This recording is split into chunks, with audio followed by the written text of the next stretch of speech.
আশ্রয় করিয়া ভজে তারে কৃষ্ণ নাহি তাজি আর জীব মরি অকারণ। যদি কেউ শ্রী গুরু চরণ আশ্রয় করে ভজনা করে তার আর মরণের ভয় থাকে না।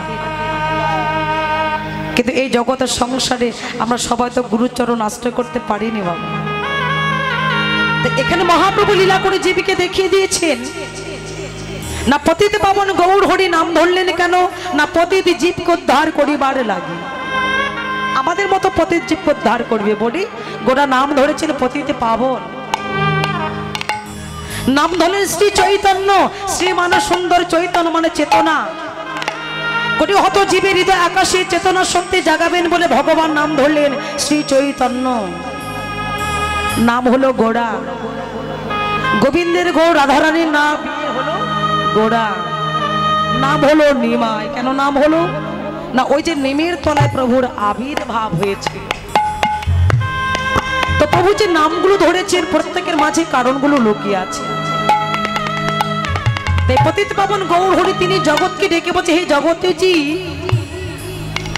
আমি যেমন ভগবান হয়ে শ্রী গুরু চরণ আশ্রয় করেছি, তোমরা এমনি করে আপন আপন শ্রী গুরু চরণ আশ্রয় করো।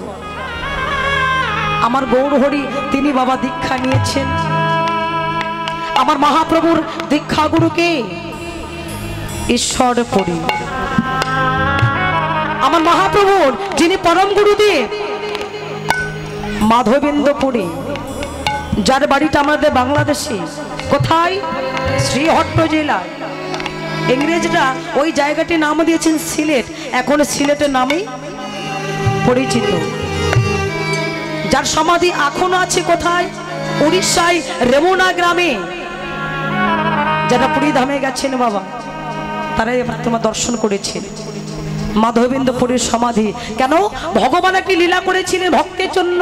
সে লীলাটি কি না, ক্ষীর চোরা গোপীনাথ। ভগবানের সেবা দিতে গিয়ে ভক্তকে প্রসাদ দিতে ভুলে গিয়েছিল বাবা। ভগবান কি করেছিলেন, সেই ভক্ত ওই মাধবেন্দ্রপুরীর জন্য একটা ক্ষীরের বাটি ভগবান চুরি করে রেখেছিল। ভক্তের মতো ভক্ত না হলে তো ভগবান কাঁদবে না। আমি তো ওই রকম ভক্ত হতে পারি না।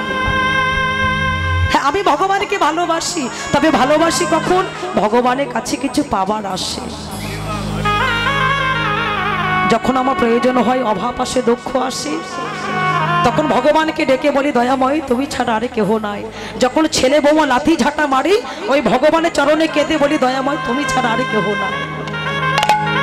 বাবা ভগবানকে কি প্রকৃতি ভালোবাসতে পেরেছি? তাই পতিত পাবন গৌর হরি বলেন, হে জগতেজি, কলিহত জীবকে শিক্ষা দেওয়ার জন্য আমি প্রত্যেকে লীলা করে গেছি, তবু জগতের জীবের চৈতন্য জাগলো না। পতিত পাবন গৌর হরি শুধু দীক্ষা মন্ত্র নয়, তিনি শিক্ষা মন্ত্র নিয়েছেন 5 বছরের একটা ছেলের কাছ থেকে, নাম হলো গোপাল। তাই জগৎকে ডেকে বলে শুধু দীক্ষা নিলে হবে না। কেন, দীক্ষা নিলে উপদেশের গুরু দেহটা পবিত্র হবে, কিন্তু গৌর তত্ত্ব আস্বাদন করতে হলে প্রত্যেক ভক্তকে ওই শিক্ষা মন্ত্র আশ্রয় করতে হবে। নেতাই গৌর প্রেমানন্দ হরি বল।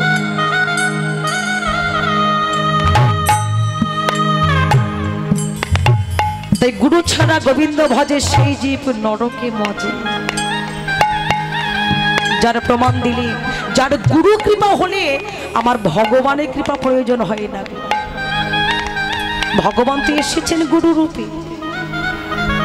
আমরা গুরু বন্দনায় গিয়ে থাকি না বাবা, জীবের অনুস্তার লাগে নন্দসুত হরি, ভবনে প্রকাশ হলো গুরু রূপ ধরি। ভগবান এসেছেন সকল জীবের মাঝে গুরু রূপে। তোমরা আমাকে চিনি নাও, চিনতে পারছো না তো?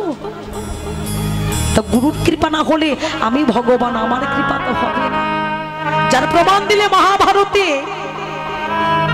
একটু ভক্তের চরিত গুলো আস্বাদন করুন বাবা। না, ভক্তের চরিত আস্বাদন করলে ভক্তের চৈতন্য জায়গা আর কিছু নয়। ভগবান মহাভারতে কুরুক্ষেত্র যুদ্ধ করেছেন 5 পাণ্ডব জীবকে শিক্ষা দেওয়ার জন্য, আর কিছু নয়। কর্ণপ্রাতে কুরুক্ষেত্র যুদ্ধ শুরু হবে সন্ধ্যা আগত সময়ে, যার নাম হলো ধর্মরাজ যুধিষ্ঠির।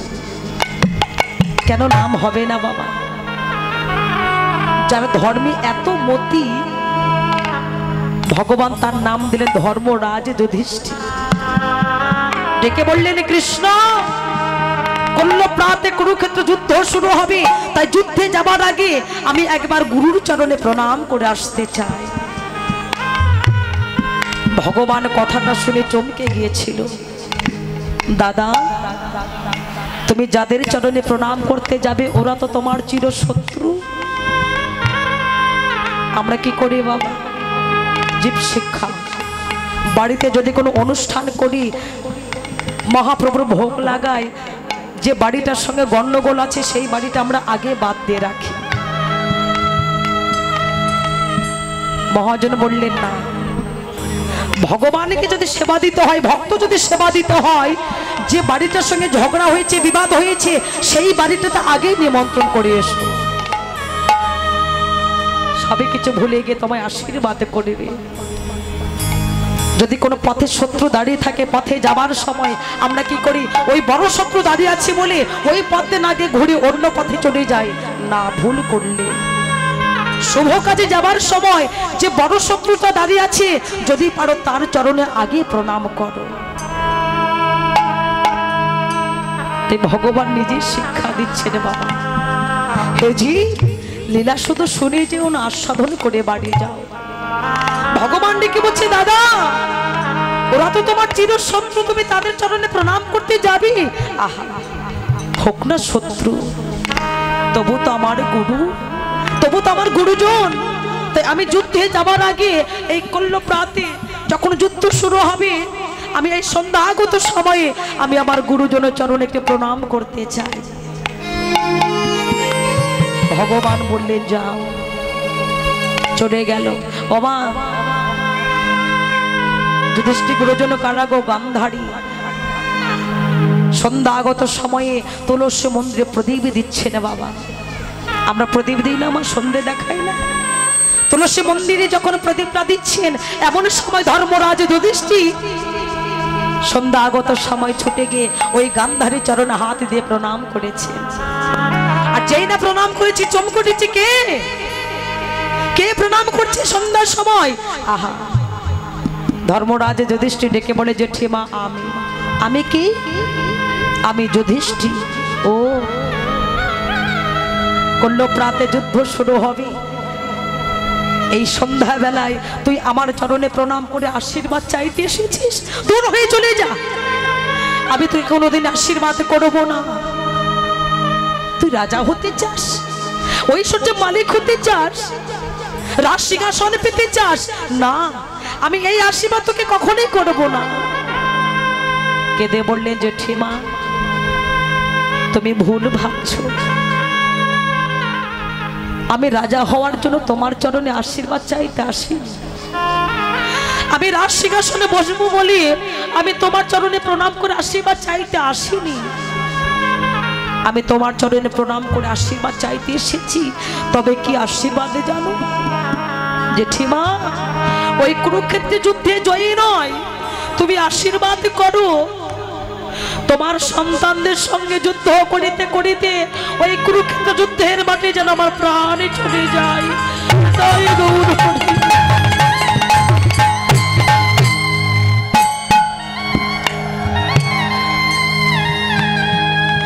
আমি রাজা হতে চাই না, রাজ সিংহাসন পেতে চাই না। তাহলে কেন এসেছিস? তাহলে কেন এসেছিস আমার কাছে? কেঁদে বললেন, গো জেঠিমা যদি আশীর্বাদ করিতে হয়, ধনের মালিক নয়, বিষয়ের মালিক নয়, ওই রাজ সিংহাসন নয়, এমনি করে প্রতি জনমে জনমে যুগে যুগে আমি যতবার ধরার মাঝে আসি আর যাই না কেন, ওগো জেঠিমা তোমার সন্তানকে তুমি আশীর্বাদ করো। আমি কি চাই জানো? আমি যেন ওই চরণের দাস। দাস হতে পারি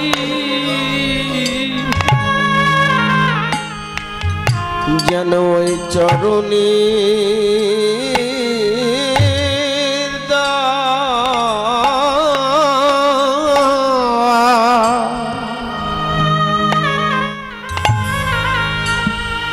দাস হতে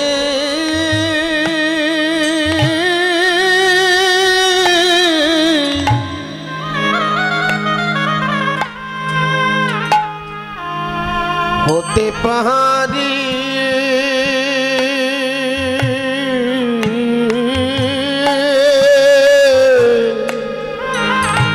আমি আর কোনো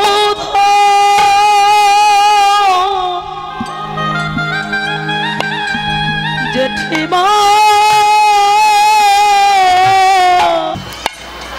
আমি চাই না জেঠিমা যেন ওই চরণের দাস আমি হতে পারি ওরে আমি আর কোনো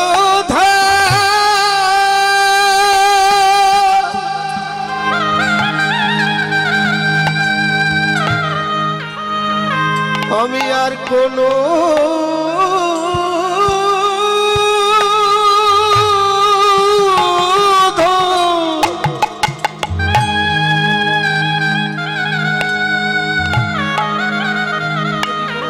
আমি চাই না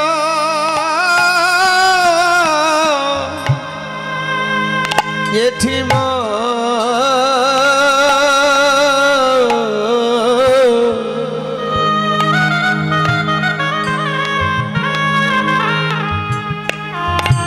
যেন ওই চরণে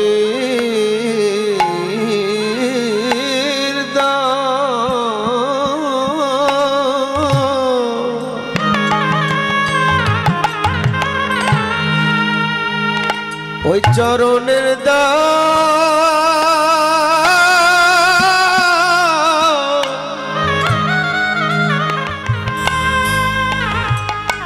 আমি হতে পারি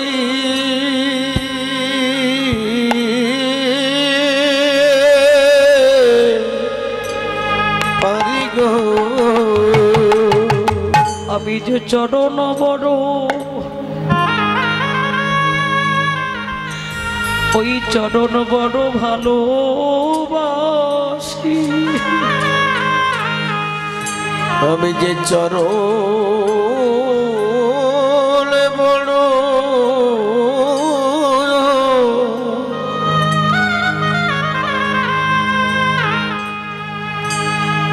বড় ভালো বাসি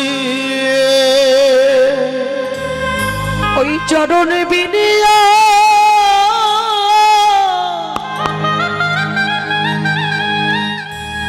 আর কিছু চাই না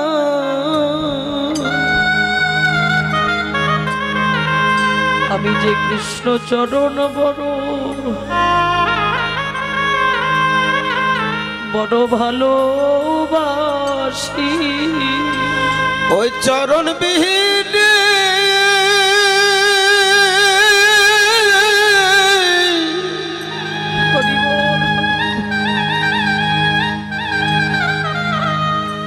ওই চরণ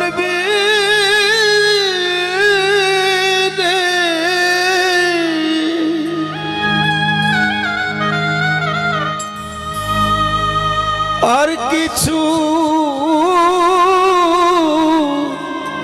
চাহি না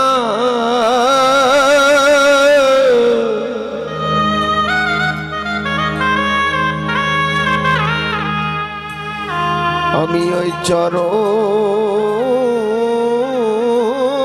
বড়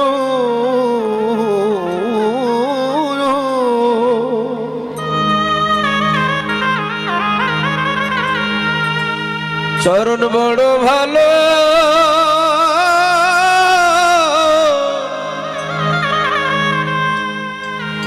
ভালোবাসি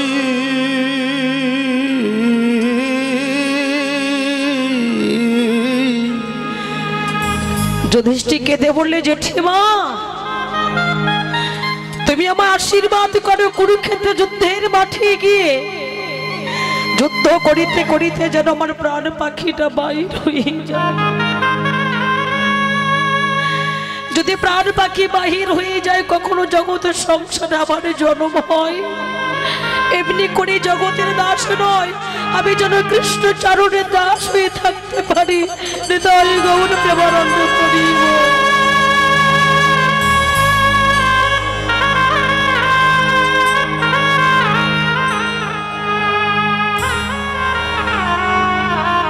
আত্মস্মৃতি জ্ঞান হারা হয়ে গেল।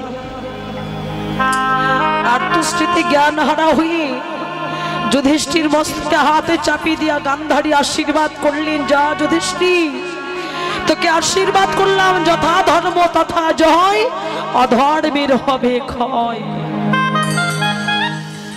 দুর্যোধন ছুটে এসে বলছে, মা এ কি করলে তুমি? ও মা, কাল থেকে যুদ্ধ শুরু হবে, আর যুদ্ধে যাবার আগে তুমি তাকে জয়ী করে দিলে, এমন আশীর্বাদ কেন করলে? গান্ধারী ডেকে বলে, ওরে দুর্যোধন, আমি তোকে আশীর্বাদ করতে চাইনি রে, ওরে ওর যে কৃপা হয়ে গেছে রে, যার গুরু কৃপা হয়ে যায় এই জগতে কোনো মানুষের সাধ্য নাই তাকে মারবার দেয়।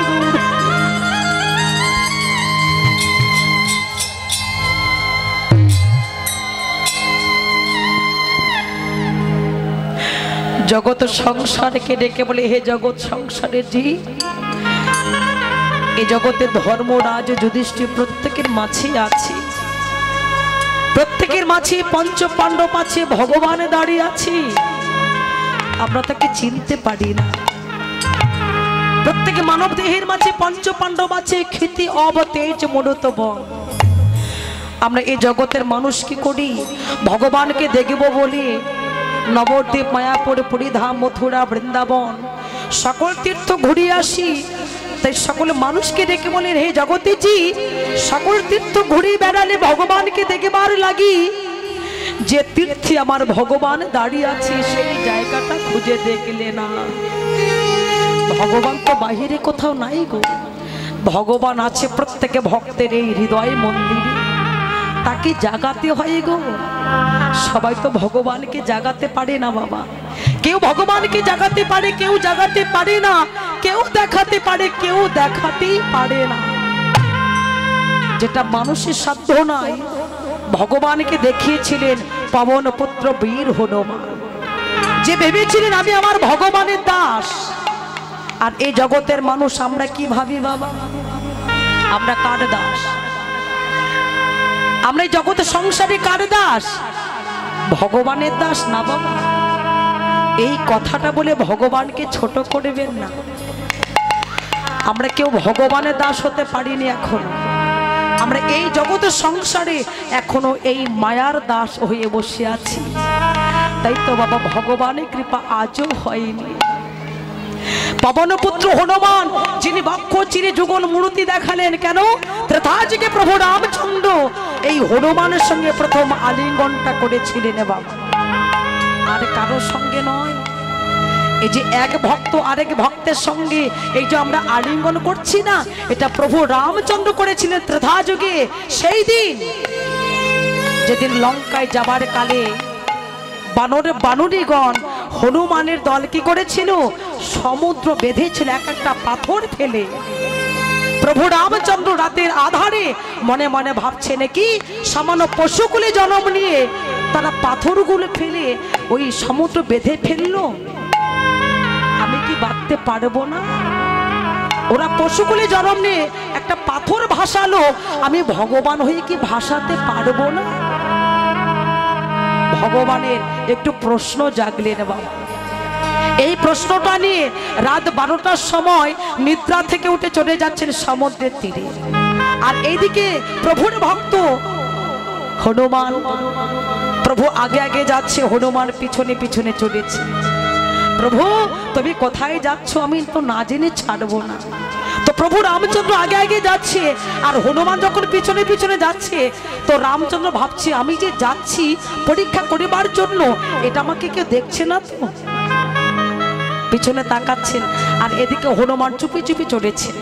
এবার সমুদ্র তীরে কি করলেন বাবা, প্রভু রামচন্দ্র একটা পাথর হাতে করেছে। ওই পাথরটা হাতে করে ভাবছে কেউ দেখছে না তো, তো ওই পাথরটা কি করেছে নিয়ে অমনি জলে ফেলে দিয়েছে। আর যেই না ফেলে দিয়েছে বাবা, অমনি পাথরটা জলে ডুবে গেছে। হনুমান চিৎকার করে ডাক দিয়ে বললেন, প্রভু তোমার পাথর জলে ভাসলো না, তুমি পরীক্ষা করতে এসেছিলে। সামান্য বানরে হয়ে তাদের পাথরগুলো কি করে তারা জলে ভাসালো, আমি প্রভু রামচন্দ্র হয়ে ভাসাতে পারবো না। ও প্রভু তোমার পাথর কি করে জলে ভাসবে গো? চেয়ে দেখো তো যে কয়টা পাথর ভেসেছে, প্রত্যেকটা পাথরের গায়ে কি লেখা আছে? রাম নাম। শুধু তাই নয় প্রভু, ওই প্রত্যেকটা পাথর আমরা হৃদয়ের মাঝে ধরে আমরা দুটি নয়ন জলে পাথরকে আগে ভাসিয়ে নিয়েছিলাম। প্রভু এই ভক্তের হৃদয়ের মাঝে যে জল ছিল, এই জলেতে ওই পাথরটাকে কে ভাসিয়ে নিয়েছে, তাই তো পাথরটা ভেসেছে। প্রভু তোমার পাথর কি করে জলে ভাসবে বলো? তুমি পাথরটা জলে ফেলেছো বটে, কিন্তু পাথরটাতে তুমি তো ভাসাতে পারো।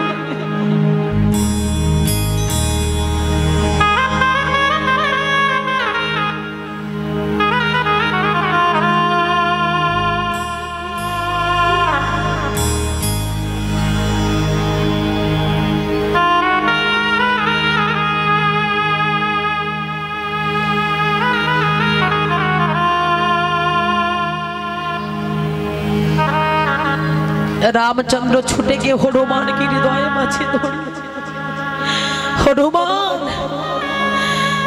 এই জগতে মানুষের কাছে যে প্রেম ভালোবাসা নাই, ভক্তিটা নাই, সেই প্রেম ভালোবাসা ভক্তি তোর কাছে হনুমান আমি কখনো বুঝতে পারিনি। হনুমান সারা জনম তো আমায় ভালোবেসে গেলি রে,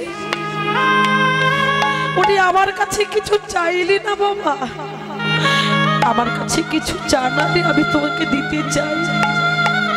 যারা প্রকৃত ভক্ত তারা ভগবানের কাছে কি চাই বাবা?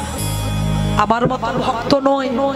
হনুমান ডেকে বলছে, দয়াময় যদি দিতে হয় তোমার চরণে এই মিনতি, তোমার রাম নাম করতে বড় কষ্ট হয়, যদি জন্ম দিতে হয় তোমার কাছে জগৎ আর কোনো বস্তু নাই, আর কিছু চাইবো না, যদি পারো আমায় কৃষ্ণ বনার বদনে করে জন্ম দিও। তাই গৌর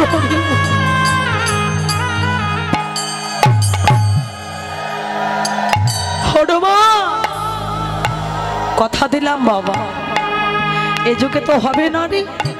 ওই কোটি জীবের মাঝে মুরারি গুপ্ত হয়ে নাম নেবে, সেই দিন মুরারি হয়ে জন্ম নেবে। দয়াময় আমি কি তোমায় পাবো না? বলে হ্যাঁ পাবে। সেই দিন দেখা দেবো। কোন দিন জানিস? ঐশ্বর্য পরিত্যাগ করে, রাজপ্রাসাদ পরিত্যাগ করে, সানা মাখন পরিত্যাগ করে যেদিন আমি গৌর হয়ে নদিয়ার মাঝে যাব, সেদিন আমি ভগবান, তুই ভক্ত, তোর মনোবাসনা পূর্ণ করব। তাই গৌর প্রেমানন্দে হরি।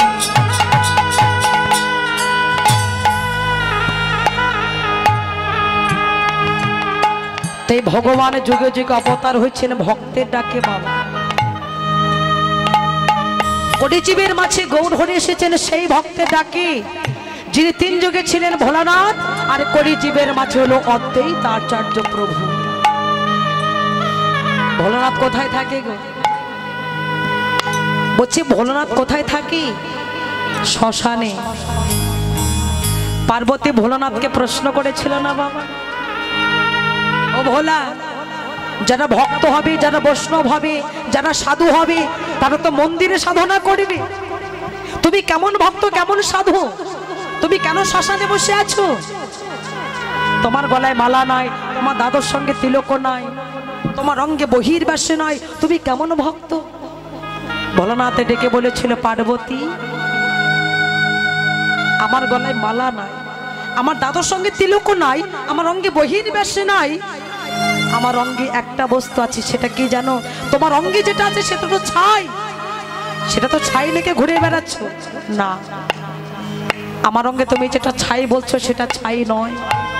পার্বতী, এ জগতের ভক্তরা সাজিয়েছে বাহিরেরটা, আর আমি সাজিয়েছি আমার ভিতরেরটা। তুমি আমার দেহে যেগুলো ছাই বলছো এগুলো ছাই নয়, এগুলো কি জানো? এই সাধুগুরু বৈষ্ণবের চরণের ধুলা। কেন? শুনেছি ভক্তের কৃপা হলে আমার ভগবানের কৃপা হতে পারে। হরি বল।